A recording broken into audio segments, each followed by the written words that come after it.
MPD que Fala, nossa parceria Gente que Fala e o movimento do Ministério Público Democrático.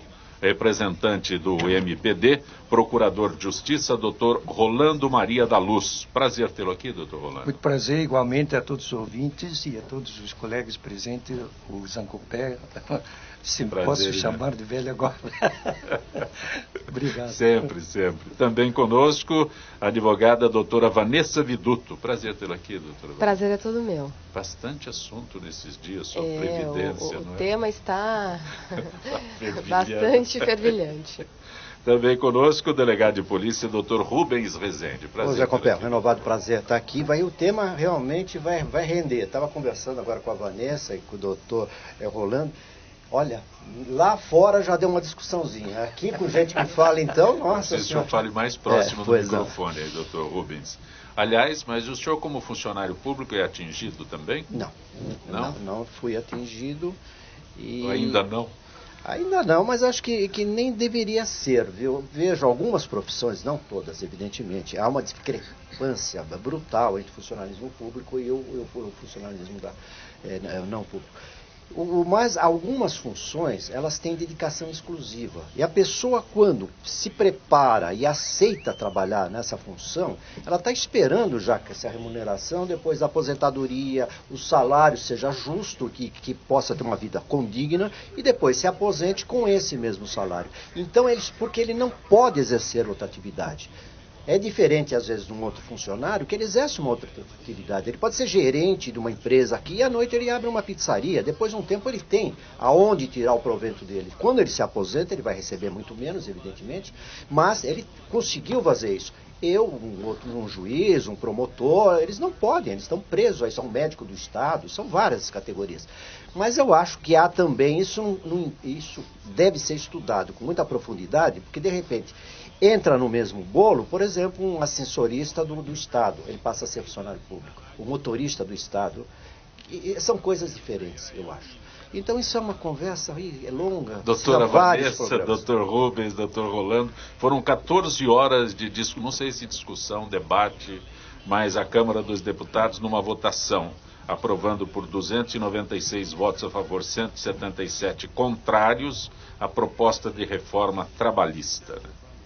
Doutora Vanessa, que é especialista, advogada previdenciária.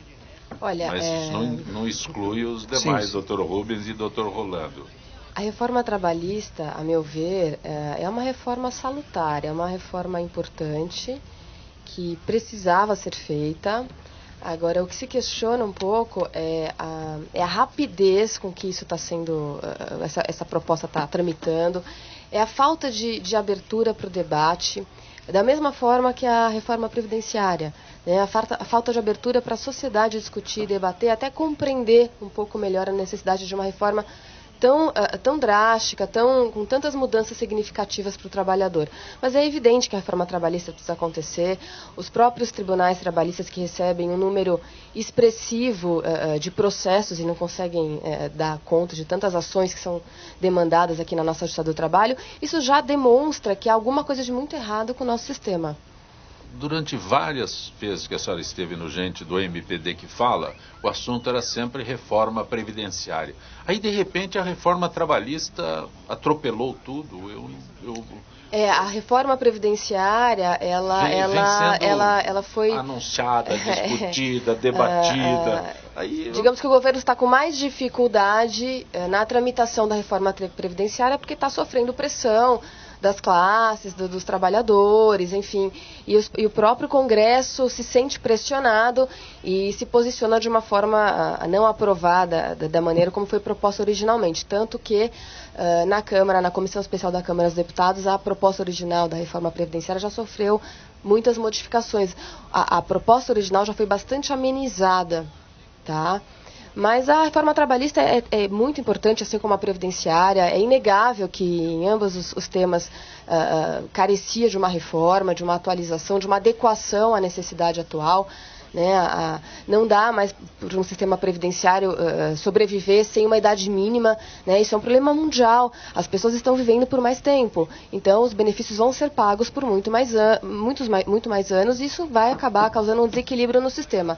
Agora, o que a gente questiona especificamente na minha área, que é a reforma previdenciária, é a forma como essa proposta está sendo colocada, esse déficit que é alardeado de uma maneira aterrorizadora, sem que haja transparência nessas contas públicas, com dinheiro que a gente sabe que é retirado do caixa da Seguridade Social, do qual faz parte a Previdência, para pagamento de juros da dívida pública, desonerações das folhas, ou seja, contribuições que estão sendo renunciadas, que poderiam ir para esse caixa da Previdência Social, e aí você cria um clima de terror e vende que a Previdência vai quebrar e que as próximas gerações não vão ter mais aposentadoria, para impor uma reforma bastante dura, a meu ver.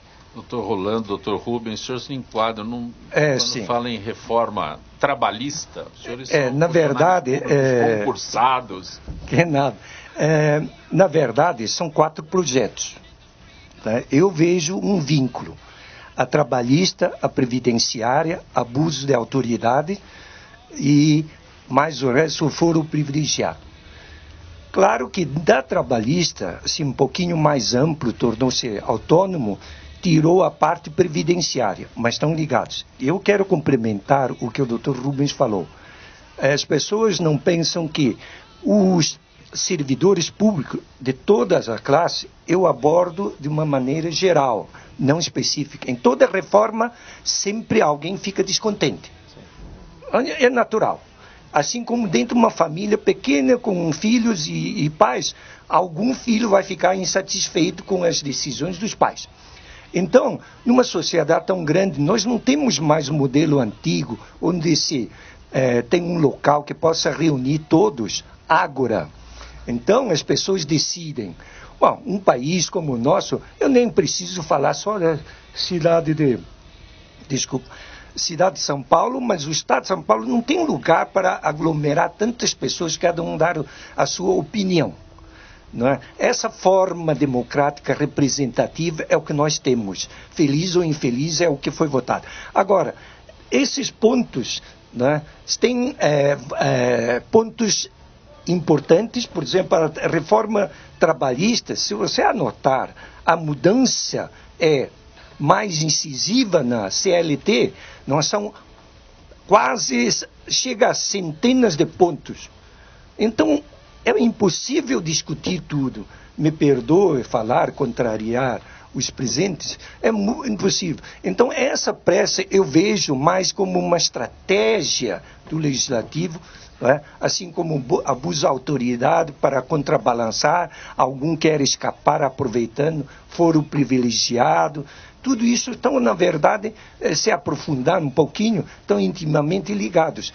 E muitos aí, ontem, eu vejo que a previdenciária é o ponto nevrálgico, ou seja, aquilo que mais atinge a cidadão. Não os claro, por exemplo, a greve de amanhã, eu vejo mais, é mais um movimento de sindicalistas do que propriamente do povo em geral.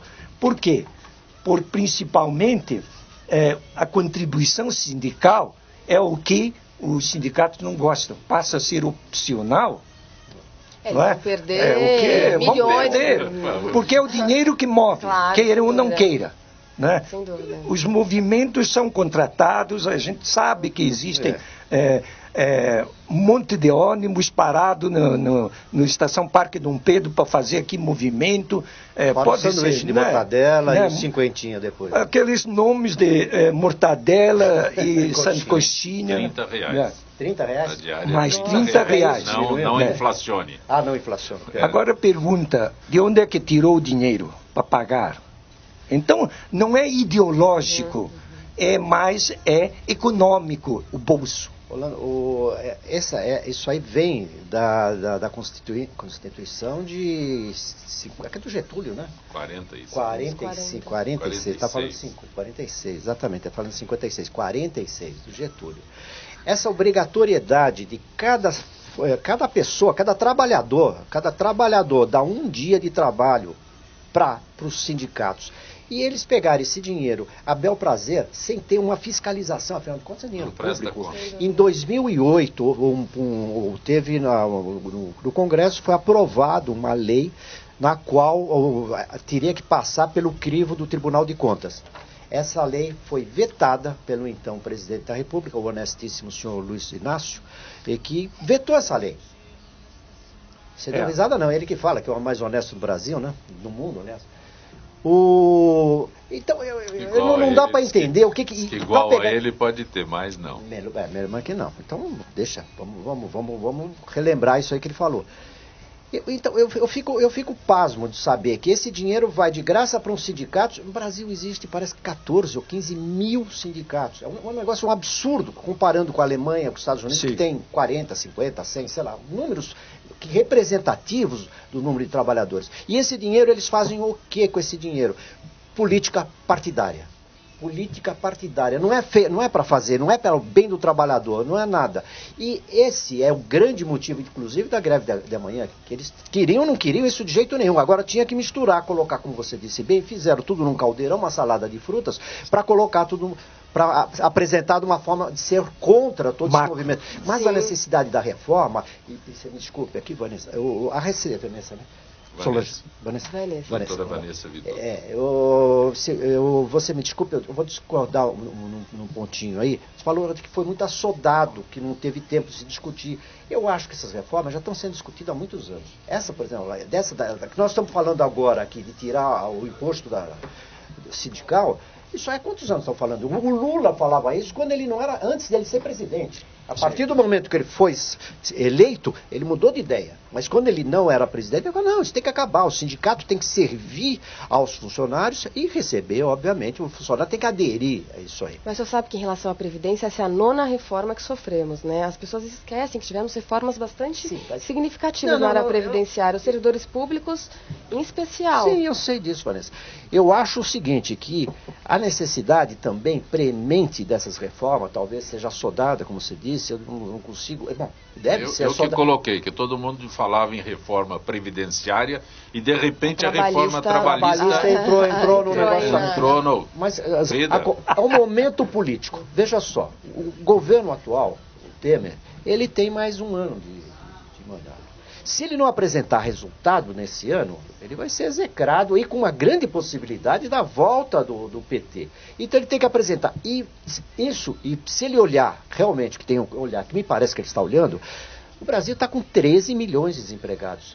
E essas reformas são números oficiais que eu imagino números oficiais. Que sejam isso aí não. Se você colocar 13 e multiplicar por 4, que é uma família, são 4 pessoas, vezes 13 milhões, são quase 50 milhões de pessoas, ou seja, um quarto do povo brasileiro todo está desempregado, não tem da onde vir o alimento para eles. E essas reformas são absolutamente necessárias para que a economia possa crescer, para tirar a trave que está paralisando o desenvolvimento do país. Isso aqui. Agora, pontualmente, como a Vanessa falou, é claro que seria muito melhor se ele pudesse discutir ponto a ponto, ver quem são os prejudicados, eles tivessem também o direito, passar uma fase de transição maior, um estudo mais aprofundado, mas não é o momento. Agora ou faz ou racha. Eu acho que é melhor fazer. Em relação à reforma trabalhista, que eu acho extremamente positivo, é essa maior flexibilização e maior valor nas negociações feitas entre empregado e empregador. Porque hoje a CLT é tão engessada, ela é tão engessada que nada que o empregador venha combinar com o empregado tem valor. Tem valor. É feito um combinado, termina o contrato de trabalho, esse empregado entra com uma ação na justiça, ganha um dinheiro significativo, aí a justiça acaba sendo uma forma até de obter valores. O empregador, por um outro lado, o empregado acaba custando extremamente caro. Né? Então, ao invés da CLT proteger o empregado e estimular a formalização do emprego, ela acaba, na verdade, proporcionando a maior informalidade, porque não há interesse em... Um trabalhador aqui no Brasil custa 1,2 do valor do salário pago. O indivíduo ganha R$1.000, quem ganha R$1.000? O empregador, ele vai gastar R$1.000 que ele paga e mais 1.200 para todos É isso mesmo, impostos. É caríssimo. É caríssimo. Em Portugal, que eu tô... E ainda toma uma ação trabalhista depois. E depois toma uma ação trabalhista. Em Portugal, custa 35%. 35%. Então, se ele paga €1.000, e ele vai pagar, o que é dividido também, o trabalhador também paga uma parte, mas na parte do empregador seriam €350 que ele paga para a Previdência e não tem mais assunto nenhum com o funcionário. Nada. Se for mulher, ela fica grávida. Hein? Aqui um salário de R$1.000 custa para o empregador 2.100. Quanto? 2.100. O salário... O salário é mais 1.200, foi o que eu falei. 2.100. É um absurdo. Nós temos... Isso eu vi hoje na internet, nos seus números também, internet, mas parece que das ações trabalhistas no mundo, 95% delas estão no Brasil.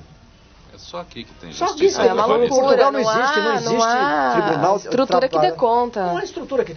Esse tribunal, o Tribunal do Trabalho, o Tribunal da Justiça do Trabalho, ele custou para o Estado 2,5 bilhões, parece. E ele... deu nas ações, assim, de fato, o dinheiro que saiu do empregador para remunerar, para indenizar os empregados que entraram no tribunal, não chega a metade disso, não chega a 1 bilhão. Ou seja, ele custou o dobro para se auto-manter, para conseguir dar, digamos que seja benefício, que tudo correu direitinho. Metade do que ele gastou para se alimentar, deu aos trabalhadores. Quer dizer, era mais fácil acabar com o tribunal e pagar o dobro para os empregados. Não tem coerência. Antes que eu aborde os outros assuntos aqui, o registro daqueles que vivem em São Paulo e querem que a cidade seja sempre bem tratada todos os dias. Mas quem olha hoje para São Paulo sabe que o cuidado agora é outro. A Prefeitura tem trabalhado sem parar, inclusive nos finais de semana. Desde o início do ano, muita coisa já foi feita, como o Corujão da Saúde, que resolveu o problema das filas de agendamento para exames, o programa Trabalho Novo, que está gerando emprego para moradores de rua, e também a Operação Cidade Linda. Mas mesmo com todas essas realizações, a gente sabe que muito mais ainda precisa ser feito. Por isso, o verbo na Prefeitura é trabalhar. Trabalhar para melhorar a saúde, a educação, o transporte, trabalhar em todas as regiões de São Paulo.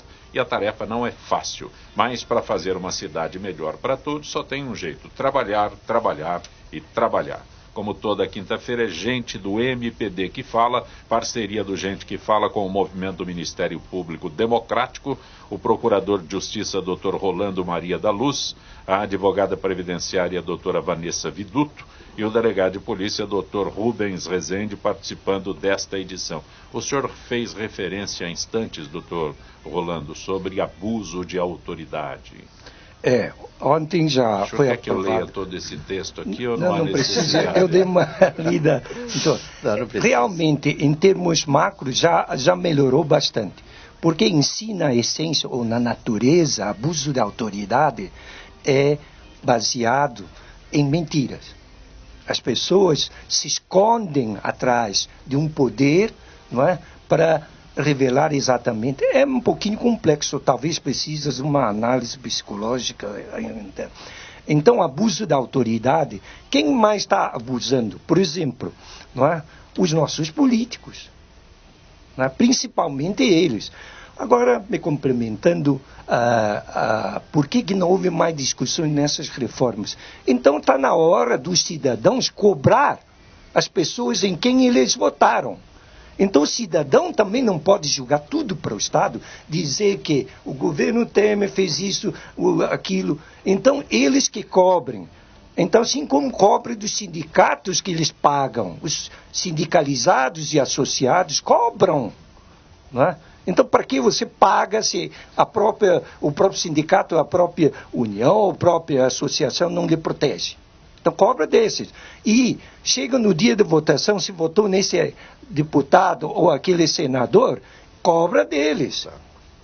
Então é o exercício dessa... O povo não tem acesso, doutor. Tem. Internet tem acesso. Eles ignoram, tem acesso. Tem. Ignorar é uma coisa. Agora, esses protesta contra o político que o senhor votou, ele não está nem aí, ele só vai votar no senhor na próxima eleição. É uma coisa exatamente que deve ser organizada e estruturada. Eu ouço todos os dias falar, tem que cobrar do político que você votou. Sim. Eu não tenho acesso a quem eu votei. Mas você tem Ele teve acesso quando ele me mandou o santinho dele. Aí, agora, depois disso, você quer devolver o santinho agora e não consegue achar o outro. Não acha. As pessoas abrem o site, aqueles que têm internet, abrem o site, tem ali reclamações. Tem organizações, não é, que encaminham esse pedido. Claro que, se falar o seguinte... Doutor Rolando, Eles não dão a mínima atenção. Ah, bom, então nós estamos falando... 4 em 4 anos pois é. atenção. Nesses 4 anos, você tem Dr. Rubens, esse é o quadro. Eu, como jornalista, vejo isso todos os dias. Eles não dão a mínima atenção. Político eleito lá não dá a mínima atenção ao cidadão que votou nele. Então, o senhor está coberto de razão quando diz que tem que cobrar, mas não tem como cobrar. Concordo. Não há como cobrar. Eles não dão atenção. Assim como, se quem acredita em Deus, se toda vez que você pede uma ajuda a Deus, alguém pode provar que ele não nos atendeu? Ouviu as nossas preces? Então, é a mesma coisa. Político, eu concordo com o senhor, não ouve. E tem mas uma você coisa. batalha em cima. Batalha em cima dele. Você tem uma coisa. O senhor fala, meu Deus, ele fala aqui na intimidade pode me chamar de deputado. Pois é. Não, mas entre nós pode chamar de deputado. Mas tem esse detalhe, né? A gente sabe que normalmente o político não ouve. Só aparece com um sorriso quando precisa. No ano que vem, por exemplo, vai ter. Agora é o seguinte, então se as pessoas também, será que, pense só um pouquinho comigo, será que um filho pedir tudo ao pai, o pai ouve tudo? Também não ouve, né? Nem dá tudo. Só que o pai você não escolhe. São situações diferentes. São situações o pai você não escolhe. Mas são situações muito diferentes. Mas o pai ou o padrasto não... Sim, mas são situações muito diferentes. Mas batalha em cima. Quem acha que é tudo fácil? Eu acho o seguinte, existe, principalmente nos Estados Unidos, um tal do recall. Que de tempo em tempo você pode... Mas aqui o recall é feito de... é muito interessante. Muito interessante. O recall aqui é feito de 4 em 4 anos e eles voltam do mesmo jeito. Bom, então, mas está na hora de mudar. Está na hora de mudar. Estamos mudando a Previdência, estamos mudando as leis trabalhistas, por que não também as leis... O pensamento do cidadão. O recall é interessantíssimo. Cada 2 anos chamar... Exatamente. Um grupo de pessoas, devido lá, sei lá, um deputado teve 20 mil votos. Então, se 2 mil, 10% ou 5 mil, sei lá, um número, fizerem, eles se reunirem num abaixo-assinado, faz um recall desse deputado. Ele vai lá explicar por que não fez nada, porque fez que não... E essa pessoa... As eleições lá são de 2 em 2 anos. Eu não sei direito o sistema. 2 em 2 anos eu não sei direito o sistema. É mais ou mas menos lá é como tudo o eleito, Senado vai do nosso delegado, o fiscal, vai tudo, o padeiro, qualquer coisa lá é eleito. Guarda noturno, tudo eleito. Então, aí eu vi uma vez uma cédula, tinha uns 180 itens, era um absurdo. Por isso que os caras falam, o Brasil é muito avançado, a apuração demora meia hora. Mas são sim ou não, 2, um ou outro. Lá são 170 itens que tem que ser. 170 nomes. Nomes. O xerife. Então é tudo, vai de xerife até o presidente da República. O promotor votado. Todo juiz de direito. É outra coisa. Mas o recall é importantíssimo para isso. Você fala, mas eles não atendem. Eu, sinceramente, com esse negócio dessa reforma aí, as pessoas, vou ter um candidato aí que já a terceira eleição que eu coloco um banner enorme dele na parede da minha casa.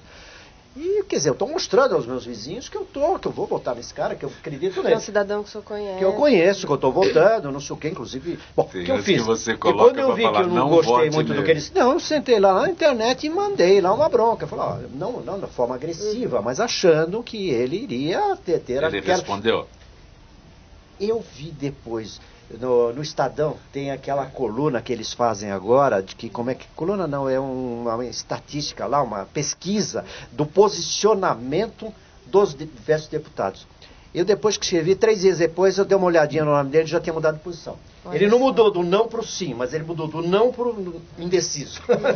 O primeiro passo, vamos aguardar.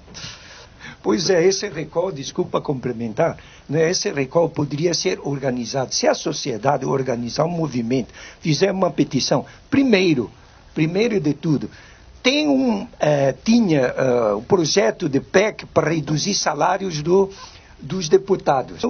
Onde é que estão os eleitores? Onde é que estão os eleitores? Então a culpa é dos eleitores também. Mas eles deturparam as 10 medidas contra a corrupção. Exatamente. Foi um trabalho tão bonito do Ministério Público. Abuso de autoridade. Abuso de autoridade. Veja o senhor só. É delegado. Era um absurdo a proposta do senador Requião, no qual ele queria criminalizar a hermenêutica. A hermenêutica é o entendimento do juiz em algumas decisões. Claro, o juiz tem que ver a decisão baseada na lei, evidentemente, mas ele tem que entender, ele tem que aplicar essa lei. Então você imagina, num tribunal que ficasse 5-4, por exemplo, quem perdeu, os 4 que perderam, poderiam estar enquadrados nessa lei, que seria uma lei absolutamente de hermenêutica, contra, né? Ele não poderia ir contra nada, que ele seria passível de uma ação contra ele. Doutor Isso Rubens, caiu. este é um assunto, quando se fala, né, contra abuso de autoridade, eu acho que é um negócio aleatório, que, sabe, a população não entende o que vem a ser o abuso de autoridade que o Congresso está discutindo. Posso citar um outro caso, por exemplo? Eu vejo aqui na Lava Jato, todo mundo é a favor da Lava Jato, não estamos discutindo isso. Lava Jato, ela faz um negócio que eu não entendo. Eu fui delegado de polícia há 40 anos, eu nunca fiz isso na vida e nunca vi na lei. A tal da como é que condução chama? Condução coercitiva de testemunha. Você faz a condução coercitiva quando você intima a pessoa, ela não vem. Pô, vai estar doente, alguma coisa. Você intima novamente, ela não vem. E você precisa terminar aquele processo. Então o que você faz? Coercitivamente, você vai buscar essa pessoa. Que ela não compareceu espontaneamente uma vez intimada. Agora, fazer a coercitiva sem ela ter sido intimada, eu acho isso um abuso do poder. Essa também caiu. Então, está havendo uma melhoria, sim. Agora se fala, não, então a coercitiva não pode, isso vai atrapalhar a Lava Jato. Não, a Lava Jato tem que seguir os trâmites legais. Até porque não pode simplesmente, pelo fato de atingir um objetivo contra a corrupção, furar ou não seguir os trâmites legais. Está sendo ilegal. Aí a discussão é proibida a condução coercitiva sem intimação. Isso é o óbvio. Se o cara não foi intimado, como é que ele poderia se apresentar? Se o senhor como delegado for buscar alguém... No meu tempo, era eu que ia preso. Sim. Se fizesse um negócio desse, buscar alguém que não foi estimado coercitivamente para ele ir depor na minha delegacia, quem era preso era eu. Por isso que eu digo que o assunto é aleatório, as pessoas não sabem o que está sendo discutido, o que Colocaram tudo no mesmo. Esse é o grande trabalho que estão fazendo, é misturar tudo no mesmo. Eu quero interromper essa parte, é o seguinte, quando eu trabalhava como promotor de justiça no interior, nós tínhamos uma folha de intimação. Cumprimentar a doutora Solange Santos. Prazer tê-la aqui, doutora Solange. O prazer é todo meu, eu agradeço pelo convite. Pois não, doutor Rolando, eu interrompi. Então, eu como promotor único da cidade, ficava sozinho, então eu emitia, né, primeiro uma intimação voluntária para que a pessoa compareça no fórum a prestar informações. Não é? E está aqui, está escrito na lei, no Código de Processo Penal, assim como no processo civil, não é? Já está na lei. É redundante os políticos que fizeram abuso de autoridade porque eles nunca trabalharam. Então, porque aí nós advertimos aqui embaixo, o seu não comparecimento poderia ser conduzida, aí tem uma expressão, vara, e as pessoas tiram sarro, não? Na vara vai. Não, na verdade, ou seja, na força coercitiva da lei. Exatamente. Então tá aqui embaixo, está claro. Você percebe que estão discutindo o que já existe? Exatamente. É isso que eu digo, não é? Então, por isso que eu falo que as pessoas que não costumam trabalhar e fazem proposta, projeto de lei, é porque nunca arregaçaram as mangas. Não lida com o povo. E outra coisa, vai muita gente pela internet também. As redes sociais, às vezes elas falam um negócio e vai todo mundo acreditar. Notícias compradas e fabricadas. Fabricadas. Né? E às vezes são alevosias, às vezes coisa que não tem nada a ver, e de repente se ela tem 1 milhão de seguidores e aquilo. E se você for levantar, não, mas aqui não é bem assim. Como? Então você é contra. Como se todo mundo fosse contra. O fato do sujeito estar sendo investigado por um crime de corrupção, que é o que todo mundo hoje em dia repudia e está indignado, não justifica que...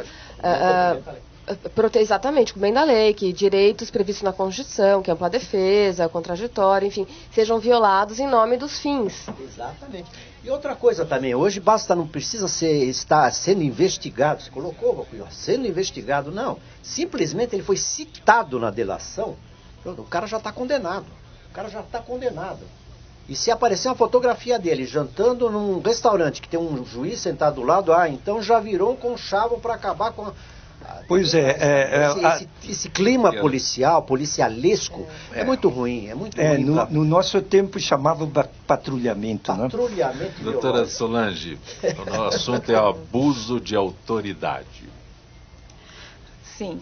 Temos acompanhado, ontem, né, tivemos aí a aprovação do texto com algumas ressalvas importantes, inclusive na questão da hermenêutica, benéficas, porque realmente era muito preocupante. Eu acho que esse era o ponto mais preocupante da lei, ao menos ao meu ver. Eu não sei se comentaram sobre isso, eu peço perdão pelo atraso.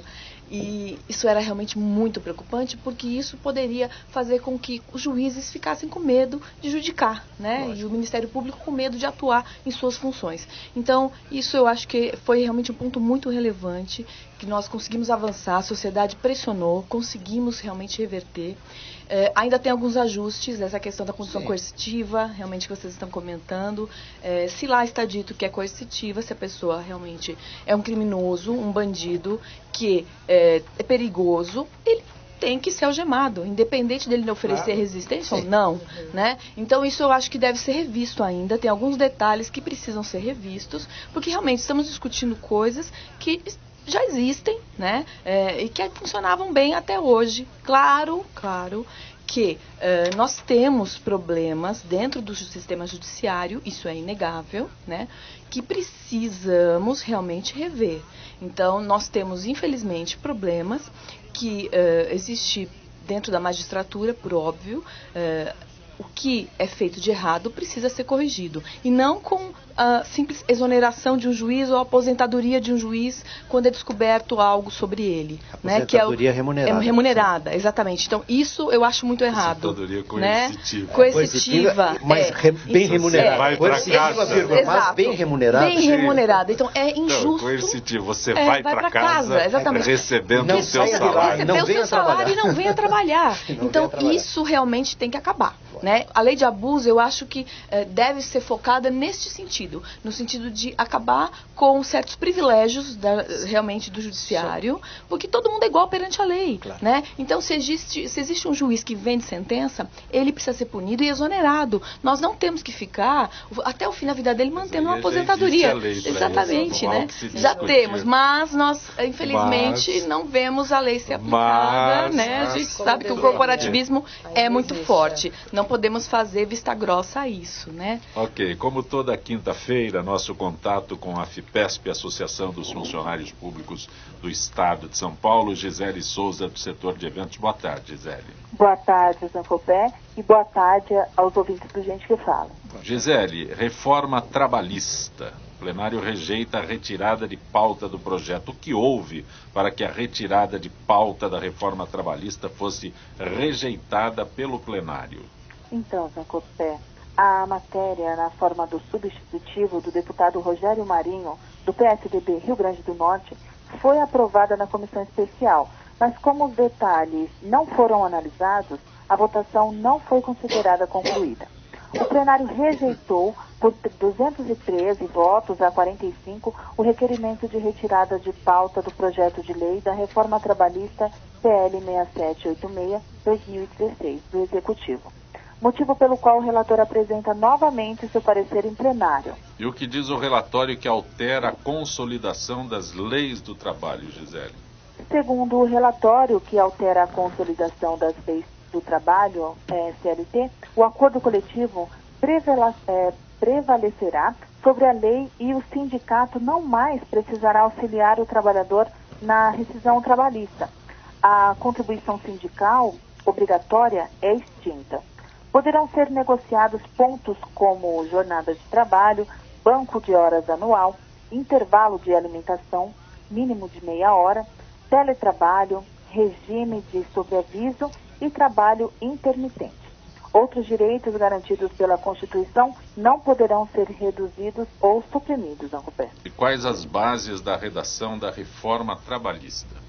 A redação da reforma trabalhista desconsidera como tempo trabalhado várias situações. Após o período da jornada normal, nas quais o trabalhador ainda está na empresa, seja por escolha própria ou para buscar proteção pessoal, práticas religiosas, descanso, lazer, estudo, alimentação, atividades de relacionamento social, higiene pessoal e troca de roupa ou uniforme, quando não houver obrigatoriedade de realizar a troca na empresa. O tempo gasto pelo empregado de sua residência até a efetiva ocupação do posto de trabalho e para o seu retorno não será computado na jornada de trabalho, por não ser tempo à disposição do empregador. As férias poderão ser parceladas em até 3 vezes, com um dos períodos de 14 dias, no mínimo, e outros de 5 dias, no mínimo, Zacopé. Gisele, como estão os partidos de oposição diante da reforma trabalhista no plenário? Os partidos de oposição continuam obstruindo a discussão e a votação em plenário da proposta de reforma trabalhista, projeto de lei 6787/2016. O texto em análise é um substitutivo proposto pelo relator da matéria na comissão especial, o deputado Rogério Marinho, do PSDB Rio Grande do Norte. O PT, PSB, PDT, SD, PCdoB, PSOL, Rede e PMDB defendem a retirada de pauta da proposta. O PHS liberou sua bancada. Os demais partidos defendem que o substitutivo aprovado pela comissão especial seja analisado. O deputado Helder Salomão, do PT do Espírito Santo, implica desmonte da legislação trabalhista brasileira. Hoje é um dia gravíssimo, um dia em que o parlamento está de costa para os trabalhadores, que vão ficar reféns de uma legislação que beneficia apenas o lado empresarial. Gisele, agradeço mais uma vez tua gentileza com o nosso Gente que Fala. Uma boa tarde, Gisele. Boa tarde, Zacopé, e boa tarde aos debatedores do Gente que Fala. Você está conosco no Gente que Fala. É 740 é Trianon. Olá, amigos do Gente que Fala, novidades depois de 16 anos, um presentaço para vocês, nossos ouvintes, nossos internautas. E daqui a alguns dias vocês vão acompanhar o Gente que Fala também por uma outra interatividade, então fiquem ligados, em breve, Gente que Fala em parceria com essa novidade, com o presente desses 16 anos de trabalho. Aguardamos vocês lá. É 740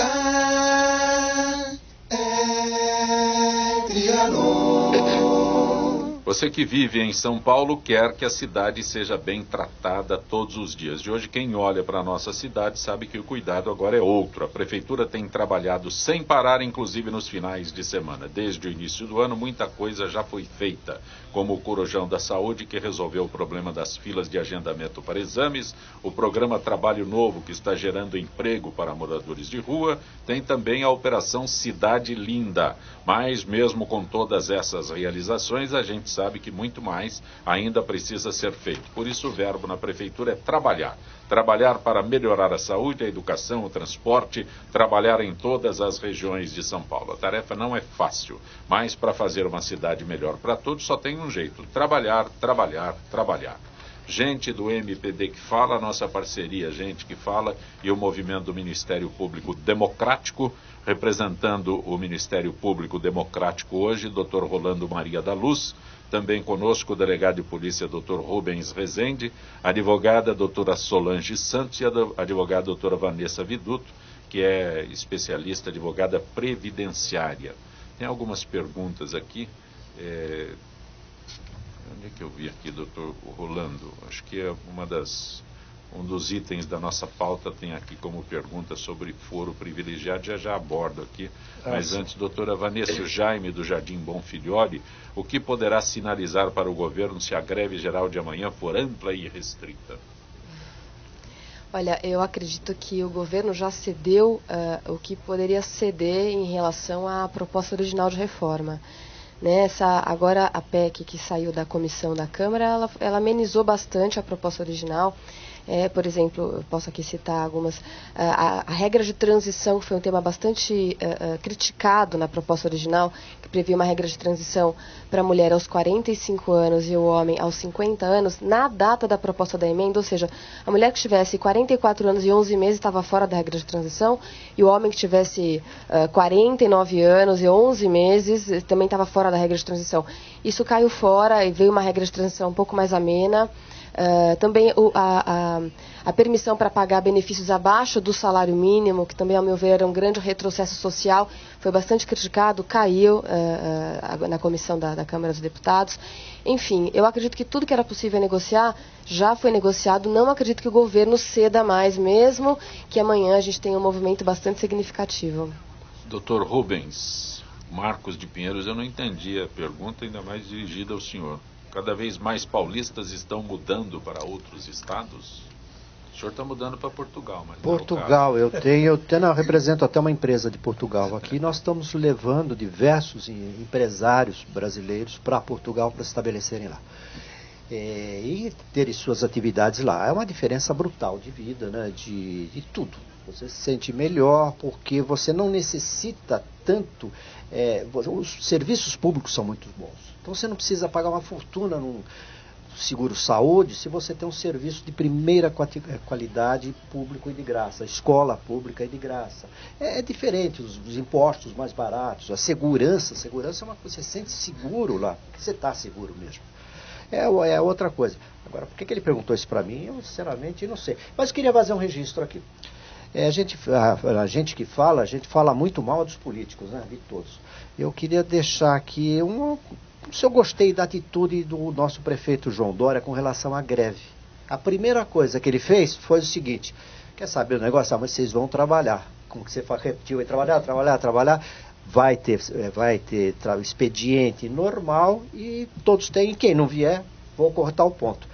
Mas, já falando, não, mas não vai ter ônibus, condução, como é que faz? É o seguinte, tem um aplicativo, vocês podem usar de graça, a prefeitura vai pagar e você vem ao trabalho através do Uber ou de um táxi, não sei, ele 99 táxis, 99 táxis e o Uber está liberado amanhã para todo funcionário público municipal. A prefeitura vai bancar o trajeto do funcionário caso ele tenha algum problema de locomoção. Então, isso é fantástico, também achei uma iniciativa incrível. Maravilhosa, e pegando uma carona aqui, o que a Vanessa falou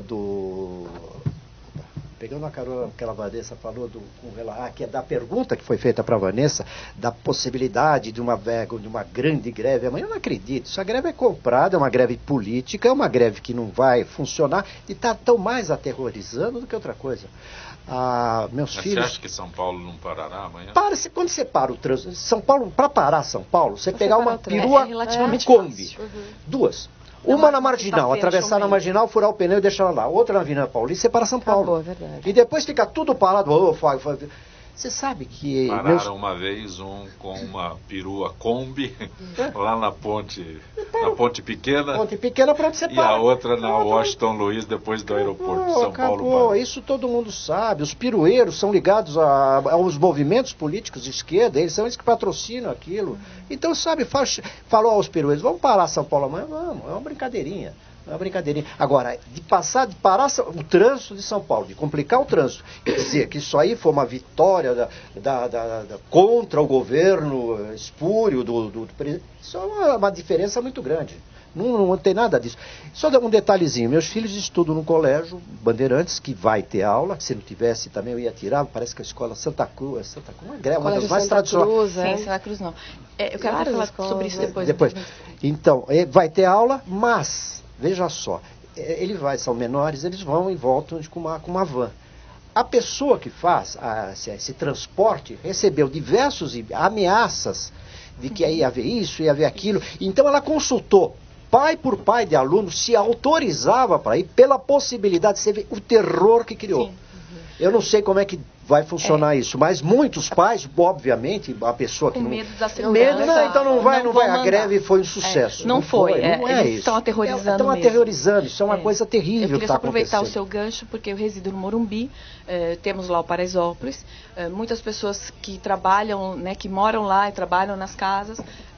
Eu tive informação direta de pessoas que eu conheço, que ontem, eu vou até registrar, eu não posso dar nomes, mas ela chegando na comunidade ontem, existia uma pessoa apoiada na sua metralhadora, anunciando no microfone que não se responsabilizaria por quem fosse trabalhar, recomendando que ninguém saísse da comunidade do Paraisópolis ontem, que ninguém fosse trabalhar, porque eles não se responsabilizariam pela segurança de ninguém, que não iam chorar por ninguém. Ou seja, eles estão ameaçando chantagem, de um jeito muito pesado, tanto que no Morumbi, os colégios Santo Américo, Pio XII e Pentágono não vão ter aula. Eles simplesmente não terão atividade da manhã. Os funcionários não têm como chegar, então, mas por medo, por receio, né? eles estão com receio da segurança. Isso é crime. Isso é crime. Infelizmente, mas está acontecendo. Nós sabemos que tanto que isso lá está acontecendo de uma forma tão pesada que colégios de grande respeitabilidade, colégios que sabemos que não são esquerdistas, não é porque apoiam a greve, entendem? É por conta de segurança realmente. Mas aquele colégio, esse colégio que eu citei aí, esse colégio foi os professores que resolveram. Mas é um absurdo, é um dos colégios mais caros de São Paulo, e tem uma carta dos alunos, quer dizer, os alunos ensinando os mestres, de que não é um lugar para fazer política aquilo, que eles querem ter aula, inclusive é uma quebra de contrato. Os alunos estão se conscientizando. E no fundo é um desrespeito aos alunos e um desrespeito também aos pais, com uma clara quebra de contrato de serviço. Porque o pai pagou para o aluno ter aula. Agora o professor não quer ter aula porque ele acha que tem que colaborar com a greve, caso que o Lula vai ser preso. Não tem cabimento o colégio daquele. Só registrando aqui pessoas que nos acompanham pelo Facebook: Jorge Cunha, Zildete Leal, Wilson Coca. E a Flávia Carvalho mora no Rio de Janeiro, todos os dias nos manda mensagem. Hoje ela veio assistir o programa aqui no estúdio da Rádio Trianon. Ela que seja bem-vinda. Está sempre conosco acompanhando, quis saber como funciona aqui. Mas, doutor Rolando, a pergunta da Daniela, da Bela Vista, é um dos assuntos em pauta, que é o fim a CCJ, né, Comissão de Constituição e Justiça do Senado, aprovou o projeto que acaba com o foro privilegiado para o julgamento de todos os políticos e autoridades, exceções para o presidente da República, o presidente da Câmara, o presidente do Senado e me parece que o presidente do Supremo também. Isso, são os quatro poderes lá em Brasília. Poderes, né? Eu, pessoalmente, acho excelente, mas é um projeto de lei. Ainda tem várias fases a serem aprovadas. E se vier a aprovar, eu torço que aprove. Eu, pessoalmente, perco o privilégio, essa prerrogativa do cargo. Mas eu achei justo. O senhor tem foro privilegiado? Eu tenho porque eu sou procurador de justiça. Exatamente, como membro procurador de justiça, há mais de 30 anos também advoguei, eu acho corretíssimo. É o único momento em que a lei da igualdade se aplica a todos os cidadãos. Eu gostei mais do que nunca. Agora, mesmo perdendo em prejuízo próprio, eu falei, está certo e concordo. Eu não acho que foi uma perda, não, porque veja só, fala uma forma, não particular, uma forma em tese, né? Quem tem o foro privilegiado, que não gosta desse nome foro privilegiado. O foro privilegiado, primeiro que não existe, é um foro de exceção. E em relação, é um foro de exceção que é proibido pela Constituição, no artigo 5º, e não existe no Brasil foro de exceção, existe um foro diferente ou especial para quem? Em função do trabalho, em função do cargo que a pessoa exerce. Não privilégio. Prerrogativa de função. É diferente. O termo privilégio vai muito. É um termo meio pejorativo usando aí. Mas agora, se com esse foro, que se chama de privilégio, você só teria uma instância. Com o foro normal, você tem 2, 3, quer dizer, você tem mais oportunidade de se defender. Então, eu não vejo também o privilégio nesse foro. O fato de ser julgado por um tribunal direto, às vezes, não é tão... esses termos usados pela parte da mídia, não vou dizer toda a mídia, né?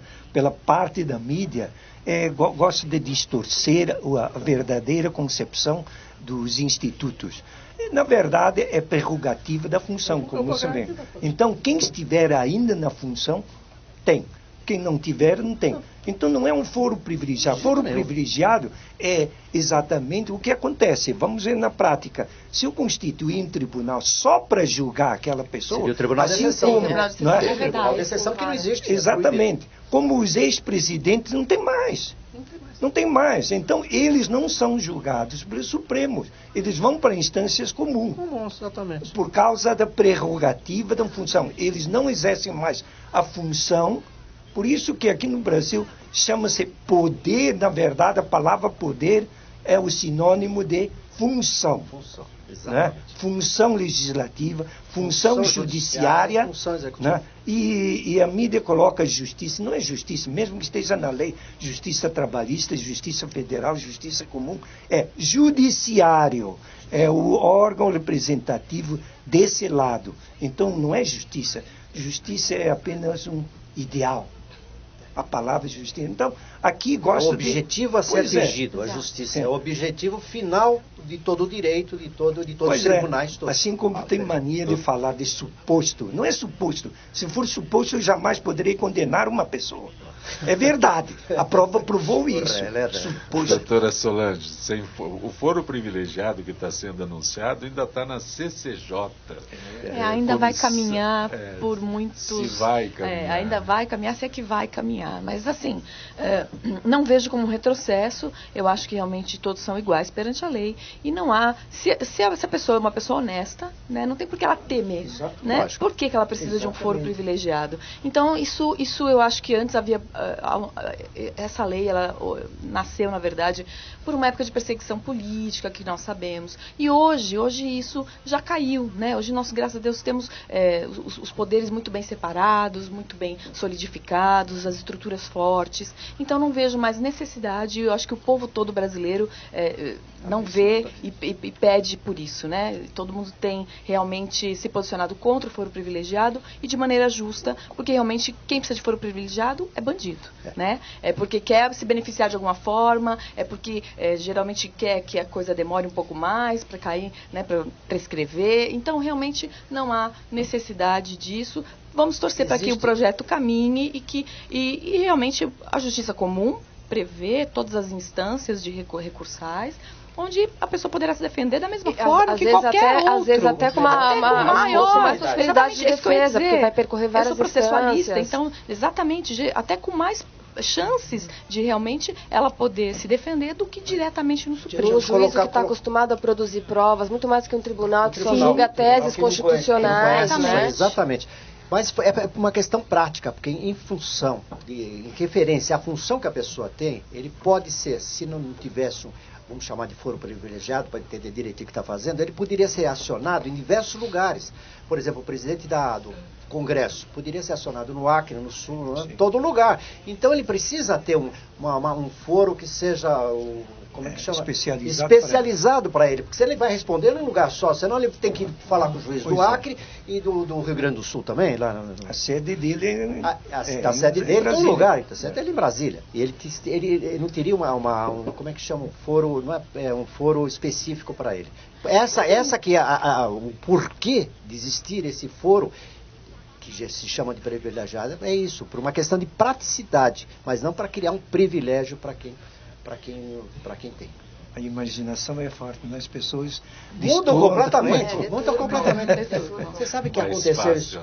Um jornalista meteu um pau numa dessas igrejas aí. Fez uma reportagem, acabou com a igreja. Que é que essas igrejas que vai com caixa registradora do que pensando.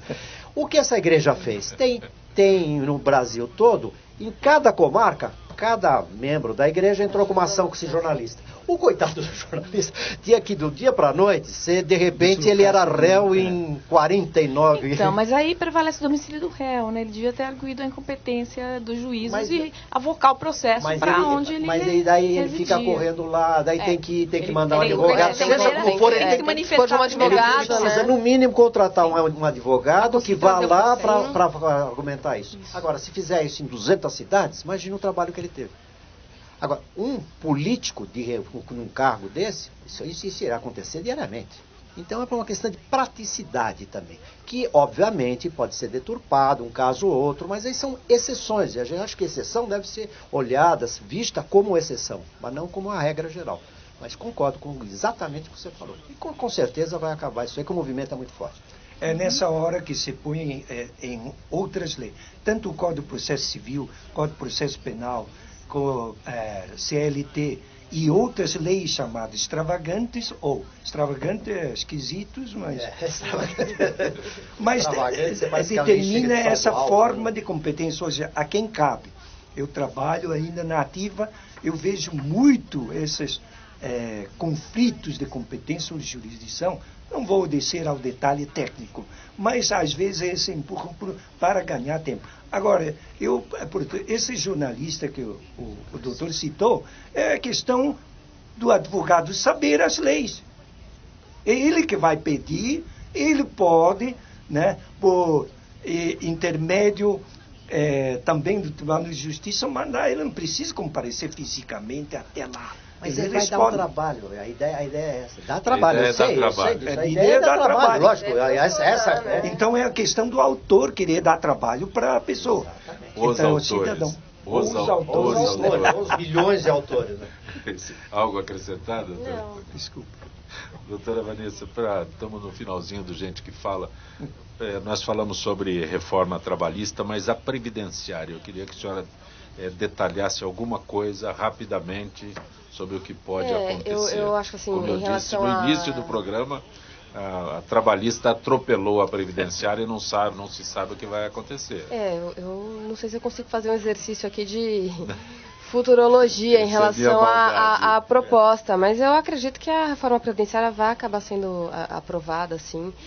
Como eu já havia colocado, saiu da comissão da Câmara dos Deputados com muito mais amena do que a proposta original, com a exclusão de algumas situações que eram realmente absurdas, e eu acredito que da forma como está, acredito que o governo vá ter forças aí para levar adiante. Talvez, mas agora com essa nova redação, acredito que o governo vá fazer o seu trabalho, sua lição de casa, porque já mostrou que tem força para isso, né, em outras votações. Será que a votação da reforma trabalhista foi para mostrar a força que ele teria numa reforma previdenciária? É difícil, né? Sim. Foi o nosso eu acredito que não, talvez. Eu acredito que ele deva ter percebido lá com as bases dele que a trabalhista estava melhor encaminhada. E vamos tocar, porque a agenda de reformas é importante para o país voltar a crescer, para a questão econômica, né? Isso é o que ele já se comprometeu desde que ele assumiu. Então ele vai fazer de tudo para que essas reformas saiam até o final do mandato dele. Doutora Vanessa Viduto, é sempre muito bom recebê-la aqui no nosso Gente que Fala. Eu que agradeço, muito gostoso participar do programa com todos os colegas, agradeço sempre o convite, estou à disposição. Doutora Solange Santos, bom tê-la aqui. Muito obrigada, eu que agradeço pelo convite e é um prazer estar com vocês também. Dr. Rubens Rezende.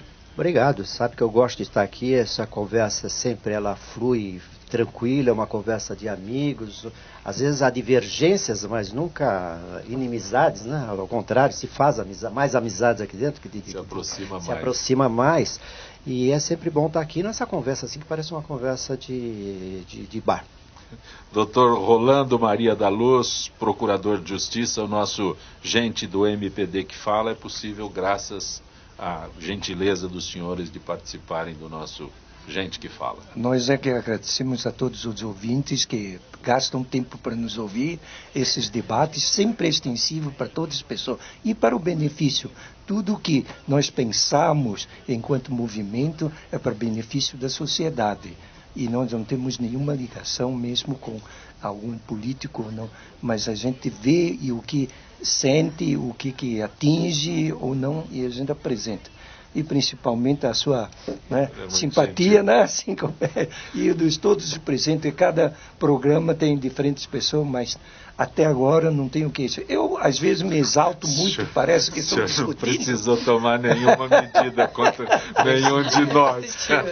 Um abraço, doutor Rolando. Muito obrigado a todos. Gente que fala tem a direção-geral do jornalista Fausto Camunha, a diretora de produção Zenilda Salvato, a redação Pedro Esquiavon, produção cultural Ricardo Godoy, na rádio Trianon, Benebene, Cléo Rodrigues, Neildo Neres, Ricardo Valim e Sérgio Souza, na direção da TV Guarulhos, Fernando Mauro, na direção da UTV Alberto Luquete, na técnica James Eduardo, Paulo Afonso e Iago Matsumoto. Estaremos de volta amanhã, meio-dia. Gratos, até lá.